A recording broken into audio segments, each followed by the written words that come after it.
saya coaching terhadap teman guru di SDK Tobilota dengan permasalahan nilai KKM siswa kelas 6 pada SDK Tobilota di bawah rata-rata.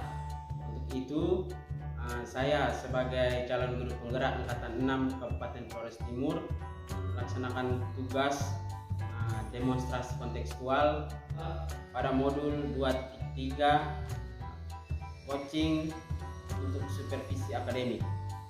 Silakan menyaksikan. Selamat pagi Pak, saya bisa minta waktunya sebentar Pak? Pagi-pagi bisa Bu. Saya lihat ibu ini kenapa akhir-akhir ini tidak semangat pucat-pucat ini? Iya Pak, kebetulan di kelas saya ingin menceritakan sedikit tentang keadaan siswa saya Pak.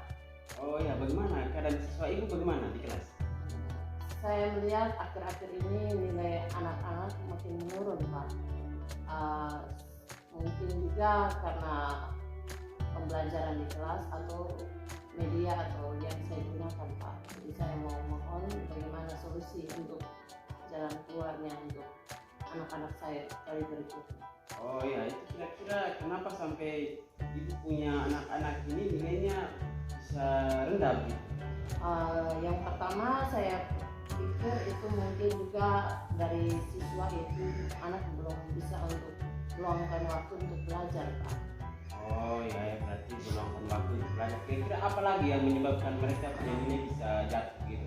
Selain itu juga kehadiran mereka Pak di kelas. Kadang anak-anak itu jarang untuk masuk ke kelas. Mungkin pembelajarannya mereka belum mendapat dengan baik Pak. Oh ya, gitu ya. Berarti nilai anak-anak jatuh ini karena mereka kurang konsentrasi ya Iya, di Pak. kelas selama ini mengajar. Terus juga mungkin kehadiran mereka juga kurang ya. Iya Pak. Oh ya. Selain itu, kira-kira apa lagi yang bisa menyebabkan mereka nilai jatuh? Bagaimana dengan proses mengajarnya ibu? Bagaimana? Mungkin juga saya menjelaskan terlalu cepat sehingga anak-anak kurang mengerti Pak. Jadi saya mungkin itu juga yang menjadi nilai mereka menurun Pak. Oh ya, mungkin ibu proses mengajarnya terlalu cepat ya. Iya.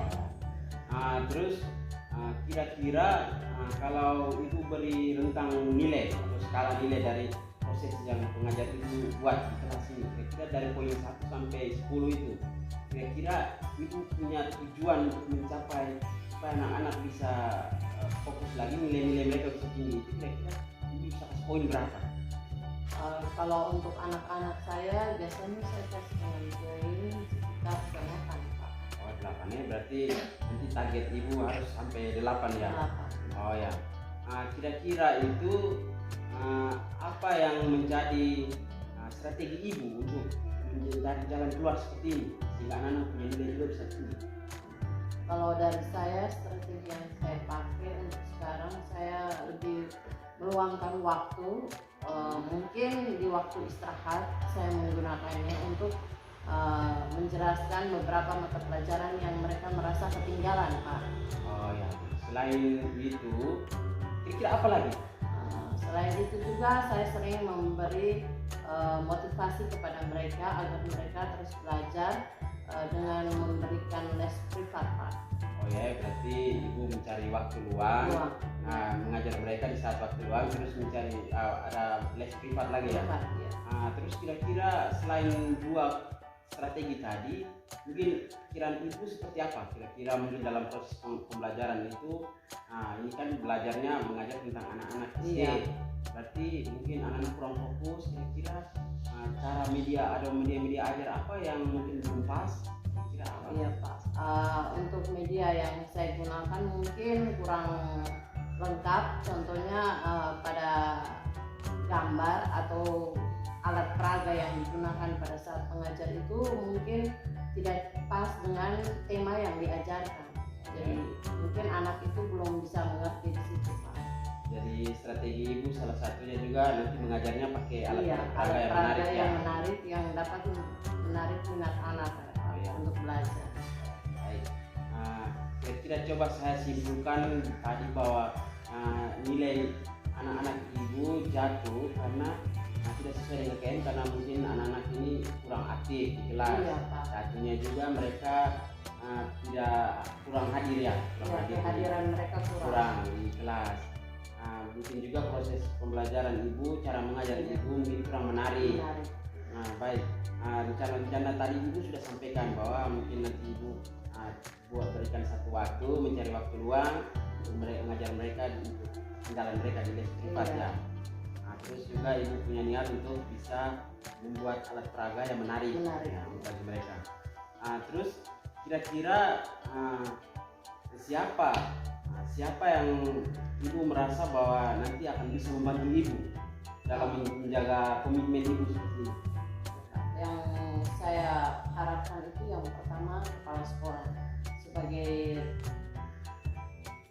kepala lembaga itu harus bisa membuat sesuatu gebrakan terbaru agar dia juga bisa membuat kami guru-guru juga lebih berkreatif, Pak. Oh ya, berarti ini ya, selain kepala sekolah itu siapa lagi? Selain kepala sekolah, teman-teman guru saya, Pak.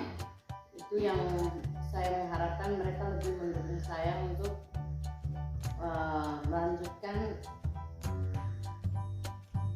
agar anak-anak ini bisa kembali untuk mendapatkan nilai yang sesuai dengan target saya, Pak. Oh ya, baik. Jadi nanti komitmen ibu bahwa yang menjadi ibu bisa kolaborasi itu ya pertama mungkin dengan teman sejawat. Nah, juga mungkin dengan bapak pimpinan sekolah untuk bisa memberikan waktu atau fasilitas untuk ibu bisa gunakan. Contohnya seperti proyektor, Iya, bisa gunakan proyektor juga. Baik, nanti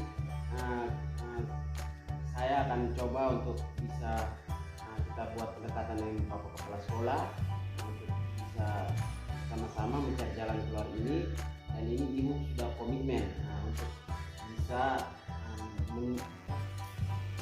bisa meningkatkan nilai anak-anak ini. Baik, kira-kira tindak lanjut apa dari ibu untuk kedepannya? Tindak lanjut saya yang pertama, saya mengharapkan agar anak-anak itu dapat berkembang sesuai dengan tingkat usianya, Pak. Oh iya, Pak. Baik ya, Ibu. Jadi tadi kita sudah sama-sama melihat bahwa anak-anak ini mungkin kedepannya pasti nilainya akan naik. Iya. Ini karena ibu punya tanggung jawab, komitmen, maka kita sama-sama bisa menjaga. Oke, baik. Oke, Pak, kalau gitu terima kasih atas penjelasannya. Saya mohon maaf bila dalam ini ada kata-kata yang salah. Saya mohon maaf dan terima kasih, Pak. Selamat siang, Pak. Siang, Ibu.